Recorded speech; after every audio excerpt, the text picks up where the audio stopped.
Hey guys, welcome back to my channel. In this video, I'm going to tell you how I went from band score of 7.5 to 8.5 in IELTS. As you know, the most hard part for me personally was the writing session in IELTS Academic, and the reason for this is that I thought that I can just write anything and all I need to use is just fancy words, but I was extremely wrong. The thing is that IELTS examiners are looking for certain specific words and they also want us to write the essays in a certain way, and I did not understand that. And another reason is that my lack of preparation. I thought that I speak good English, so I should be okay and I should be able to get a band 7. That was a bad decision, and hence I scored only band 6 during my first attempt. So let's get started. So I'm going to tell you all the mistakes that I did, and hopefully will save you $250 by not taking the exam until you have prepared. And do not just go into the exam hall with confidence in your side, because that is not going to work.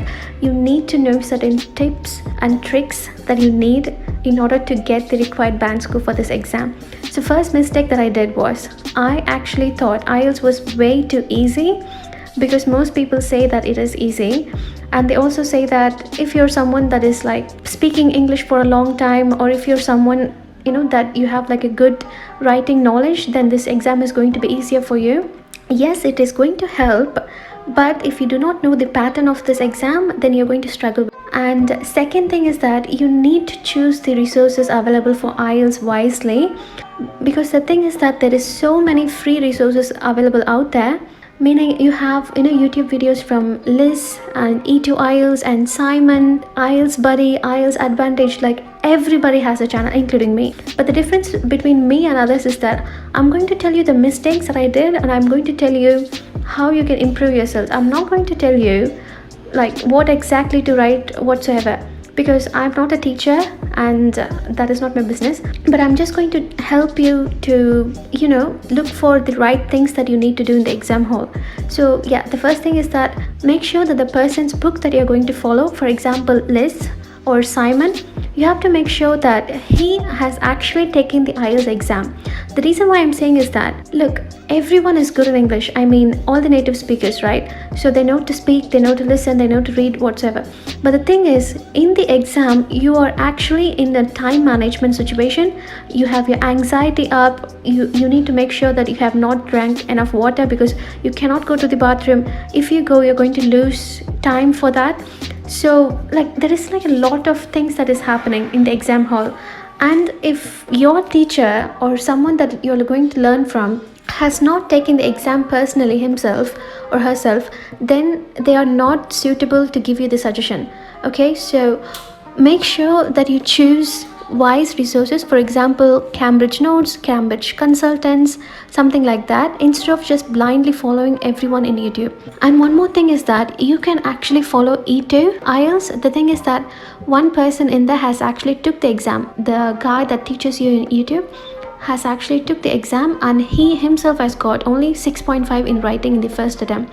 So now he knows that how hard the IELTS is, and it is not an easy task. So while choosing your resources, make sure that your teacher has actually sat in the exam and took it. And if he has taken the exam and scored above band 7, then you can follow his tips. If not, then just don't do it, because it's useless. So those are the things that I want to tell before we begin to the actual things that you need to do for reading and listening.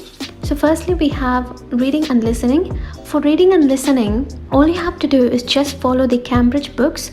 There is about 1 to 14 Cambridge books, so you can get all of that, and you can start solving from the 14th, which is the latest version, and work your way up towards either 10 or 7. Before that, it's not really important, and all of these books are available for free, so you don't really have to pay for it.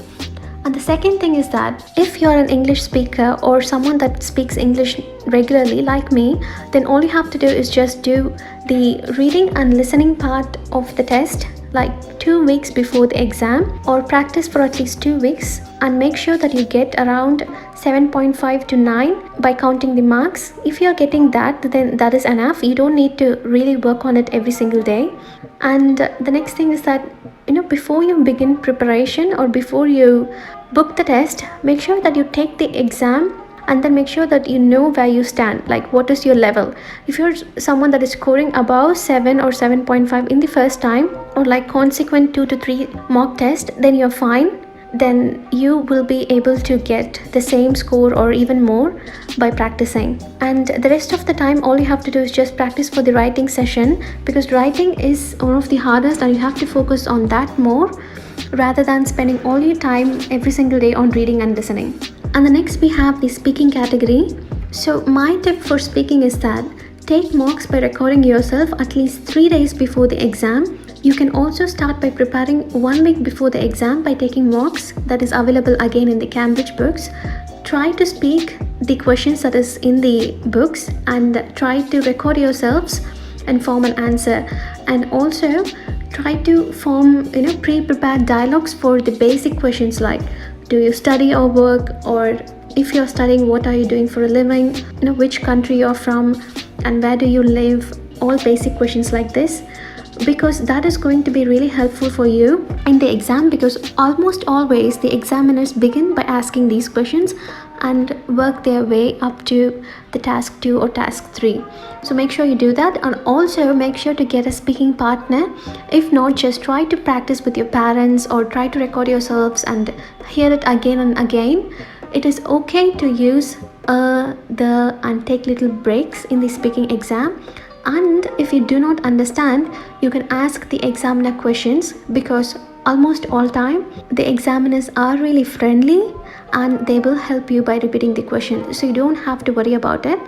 And make sure to follow the pattern that is needed for the speaking test, which is you need to use the connectors and you need to use certain words by forming a connection between the first and the second sentence. And you also need to make sure that you will be able to speak for at least 2 minutes in the task 2 of the speaking test, which is the one where you'll be given a piece of paper and asked to write something about the question, and you will need to narrate that for 2 minutes. So make sure that you practice that well.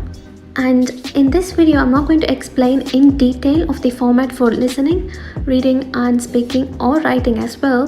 The reason for that is because I have already written everything well in the ukimg.com website. So you can go to that website and look at all the tasks given for each session, and everything is explained in detail, including the task 1, task 2 of writing and etc. as well. And there are also some free materials to download in there.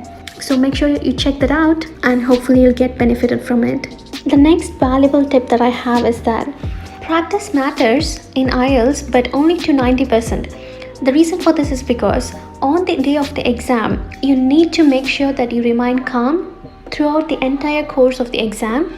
That is because once you started panicking and once you're starting, to get your anxiety kicked in, you will lose concentration. So you need to make sure that you drink enough coffee, but not too much, and you need to make sure that you don't talk to anyone else and distract yourself, because you need all the concentration that you have for the exam. Because once you leave, or once you just go blank for even 2 seconds, you're going to miss an answer for the listening part, and the same goes for the reading part, because in most cases the reading part is going to be extremely time limited, as in you might not find the exact answers for some questions, so you need to have your full concentration.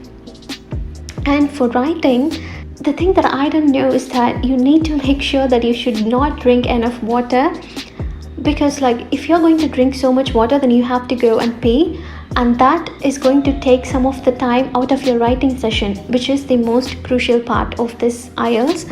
So do not drink water, and make sure that you have your concentration, and make sure that you have revised everything, all the main topics that you need for the exam before the exam, and make sure that you don't speak to anyone and keep your mind fresh, and make sure that you know where the exam is going to be held, as in you need to know the exact location. And the last slide here is that you need to concentrate a lot on your writing, as in for reading, listening and speaking you only need about 1 to 2 weeks, but for writing you will need about 4 or 5 weeks, because you need to go through all the important topics. For example, fossil fuels, animals, plants, earth, environment, family, all that kind of stuff, and you need to make sure that you know enough points on each topic that you could, turn and write it in any way that you need. That's why I'm saying that you need at least 2 weeks for preparation of sources for writing and 2 weeks for actually writing and practicing and get it corrected. So those are the two things that you have to remember for writing. And please do not just practice until you have actually understood the format first. Now I have made a detailed video on how I increased writing from band 6 to band 7 in just 3 weeks. So you can click that video and listen to it, because I don't want this video to be entirely boring. So I'll try my best to explain everything that I did in the second part of the video. And finally, I have the giveaway. I have some really good materials for IELTS, from list ideas to Simon videos to E2 topics, and also Road to IELTS from British Council. I have all these materials and I'm willing to share, but all you have to do for that is subscribe to this channel, leave a comment down below if you're interested, and share this video in any Facebook group and tag the THEUKIMG official or the THEUKIMG IELTS and PLAB Facebook page.